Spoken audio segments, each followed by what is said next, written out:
हर हर महादेव दोस्तों, जय देवभूमि उत्तराखंड। नमस्कार, प्रणाम। कैसे हैं आप सब? आशा करता हूँ ठीक होंगे। और मैं हूँ अभी जड़ी पानी, चंबा में, टिहरी जिले में पड़ता है और उत्तराखंड में यहाँ पर।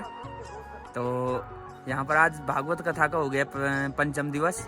कल हमने भगवान श्री कृष्ण का जन्मोत्सव बड़े ही धूमधाम से यहाँ पर मनाया और बड़े ही जोश के साथ सभी लोगों ने और नृत्य कर रहे थे और खुश होकर के भगवान श्री कृष्ण का जन्मोत्सव मनाया। और आज पंचम दिवस में हम भगवान श्री कृष्ण के जो है बाल लीलाओं की कथा श्रवण करेंगे। कैसे भगवान श्री कृष्ण ने 6 दिन की अवस्था में राक्षसी रूपी पूतना को मारा और कई दैत्यों को ऐसे ऐसे मारा। और भगवान की माखन चोर लीलाओं का श्रवण आज और कल की कथाओं में करेंगे। कल तो बहुत सी कथाएं हैं, लेकिन आज की कथाएं उन कथा में। और मेरे साथ बने रहें, आपको ऐसे ही यहीं का दिखाते रहूँगा।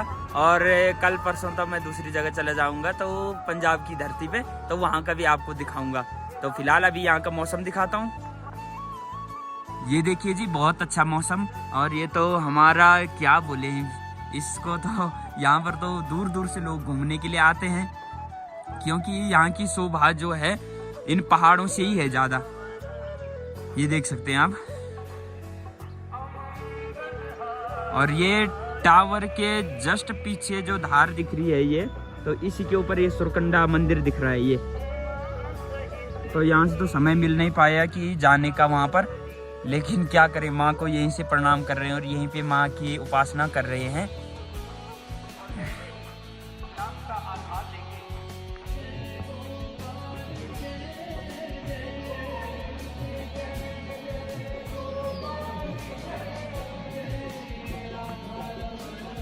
पंचम्यां शुभपुण्यतिथौ अमकवासरान्विते वर्तमान के शनिवासरे शुभ नक्षत्र लग्न कर्ण मुहूर्त योगे एवं धनुराशि स्थिते चंद्र शेषेषु ग्रहेषु यथा भारासिं सस्सु ग्रह गुणगण विशिष्टम् अस्मिन् शुभक्षणे एवं अमुक गोत्रस्य भारद्वाज गोत्रोत्पन्नोऽहं शुभस्थाने एवं जड़ीपाणी शुभस्थाने सौड़ ग्राम वास्तव्याम एवं जड़ीपाणी शुभस्थाने भारतस्य धर्मपत्नी स्वर्गीय श्री बलवीर सिंहाने की जी तत्पुत्र श्रीमान श्री वीरेंद्र सिंह ने की जी एवं तस्य वामंगनी धर्मपत्नी पूनम देव्याम तस्य सुकुमार बालकस्य पारसने की बालिका आराध्या पवन तनय संकट हरण मंगल मूर्ति रूप राम लखन सीता सहित हृदय वसौ सुरभूप लाल देह लाली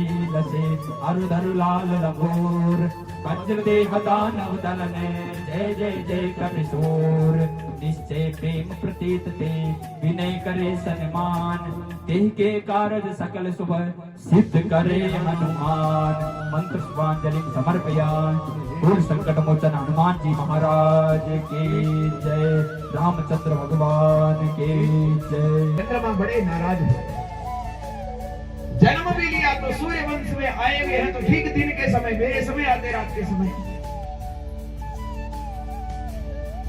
भगवान राम ने कहा चिंता मत करो, जब अगली बार आऊंगा ना तो ठीक 12 बजे रात के आऊंगा। राम रूप में आए हो आप, नाराज मत होना।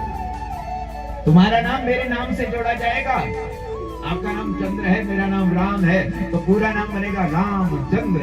बोले रामचंद्र भगवान की जय। और यहाँ ठीक रात के 12 बजे चंद्रवंश में वही स्थिति हो गई चंद्रमा की, जो रथ रोक करके सूर्य ने दिखाया था मैं रथ रोक करके आगे नहीं बढ़ूंगा। आज चंद्रमा को आनंदित हो गया है। और चंद्रमा की प्राण प्रिय पत्नी कौन है? रोहिणी है। इसलिए भगवान ने अवतार लिया है, तो रोहिणी नक्षत्र में भगवान का अवतार हुआ। बार भी है तो बुधवार, बीच का बार है। तिथि भी है तो बीच की तिथि, अष्टमी तिथि।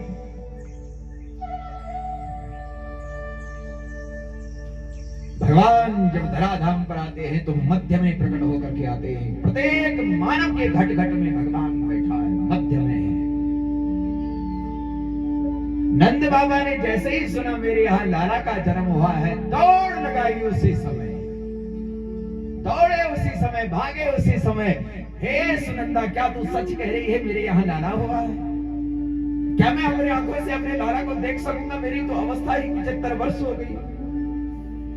हाँ भैया आपके यहाँ लाला हुआ है, लाला हुआ है। और जाकर के देखा, जब लाला के दर्शन देखे ना मेरे भाई बहन, आंखें अश्रुपात होने लग गया आंखों से। दो प्रकार के आंसू होते हैं, एक खुशी के आंसू होते हैं, एक दुख के आंसू होते हैं। दुख के आंसू गरम गरम निकलते हैं और सुख के आंसू ठंडे शीतल प्रदान करने वाले होते हैं।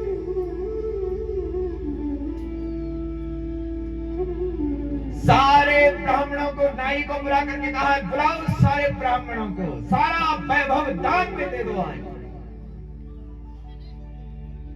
नंदस्त्वात्मजोत्पन्ने जाता ह्लादो महामना आहूय विप्रान् वेदज्ञान् स्नातः सुचिरलंकृतः।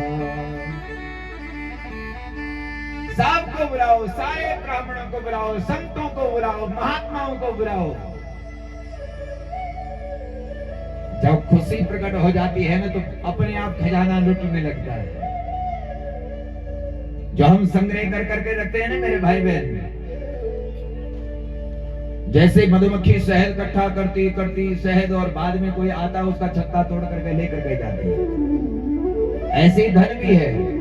समय रहते हुए अगर इसका सदुपयोग नहीं किया है, धर्म कार्य में नहीं लगाया है, किसी पुण्य कर्म में नहीं लगाया है,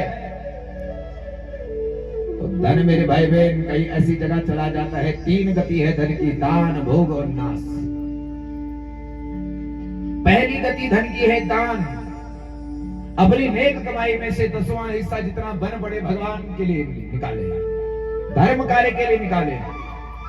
गौशालों का निर्माण हो रहा है तो उसमें लगाए, कोई मंदिर का निर्माण हो रहा है तो उसमें लगाए। जहां सनातन धर्म की ध्वजा ऊपर उठ रही हो वहां सहयोग दे, तन से, मन से और धन से।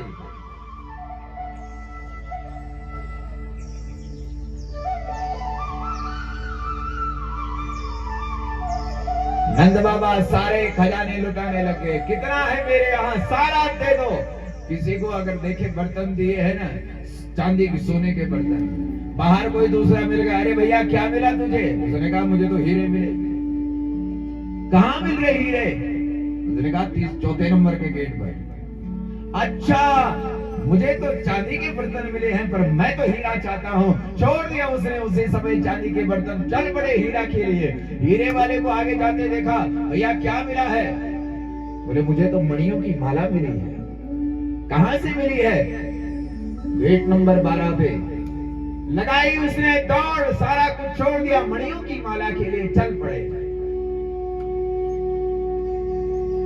धेनूनां नियते प्रादात् विप्रेभ्य समलंकृते तिलादीन् सप्तरत्नो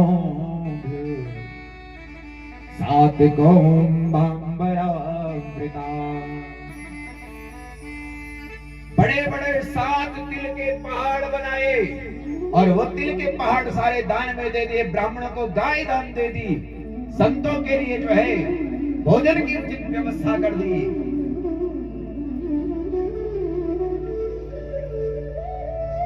ब्राह्मण देवता जैसे जैसे अपने घर में गए तो एक चक्कर लगाया, गौ घर बांध दी, दूसरा चक्कर लगाया, घर में गौ बांध दी। पता ही नहीं लगा कितनी गाय आ गई।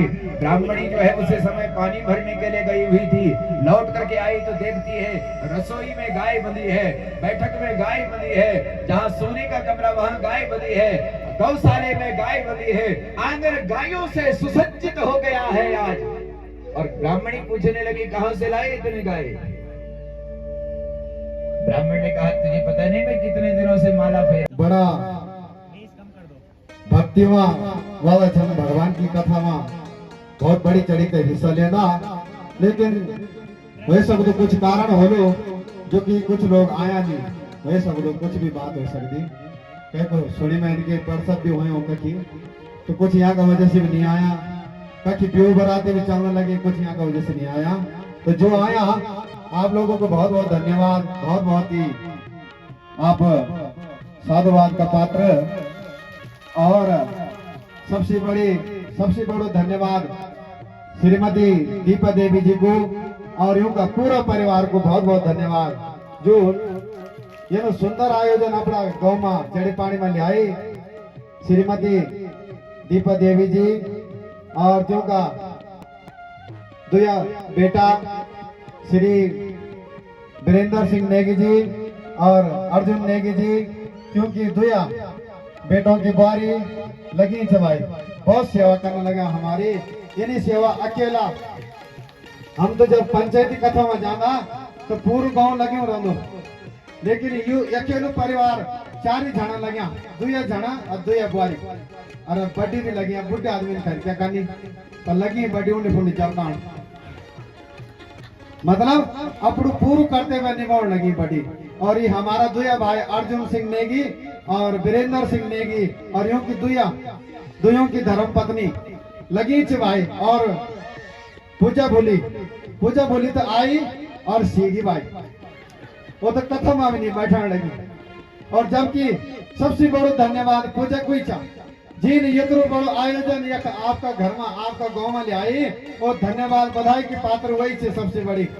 ये देखिए जी, बहुत अच्छी लोकेशन यहाँ पे और बहुत अच्छा ये कॉटेज टाइप का बनाया हुआ है यहाँ पे। और यहाँ पर दूर दूर से, जैसे मैंने बताया कि पर्यटन क्षेत्र है ये, यहाँ पे दूर दूर से लोग घूमने आते हैं। तो यहाँ पर अब तो अगले महीने से बर्फ़ से ये बिल्कुल बर्फ़ की चादर पड़ी होगी इसमें, वाइट बिल्कुल।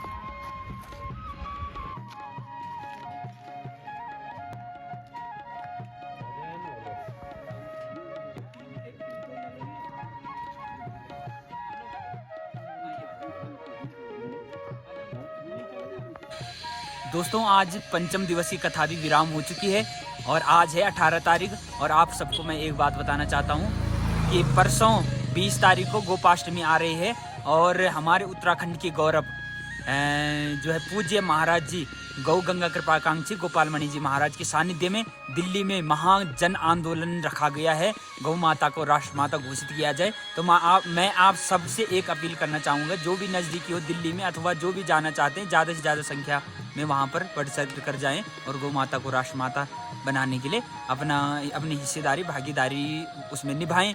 तो मैं आपसे अपील कर सकता हूँ, ज़्यादा क्या बोल सकता हूँ, लेकिन आप ज़रूर जाएं, क्योंकि हम हिंदू हैं, सनातनी है और गौ माता हमारी माता है। गावो विश्व से माता रहा, गाय विश्व की माता है। तो इसलिए आप सभी लोग अधिक से अधिक संख्या में जरूर जाएं महाजन आंदोलन, वहाँ पे दूर दूर से और बहुत संख्या में गौ भक्त आ रहे हैं, शंकराचार्य लोग भी आ रहे हैं और बड़े बड़े महापुरुष लोग वहाँ पे आएंगे और आपको देखने के लिए मिलेंगे। इसलिए मैं आपसे एक फिर से बोलना चाहूँगा। और दोस्तों, आज के ब्लॉग को यहीं पे समाप्त करता हूँ, कल मिलते हैं फिर नए ब्लॉग के साथ और धन्यवाद। जय देव भूमि उत्तराखंड, हर हर महादेव।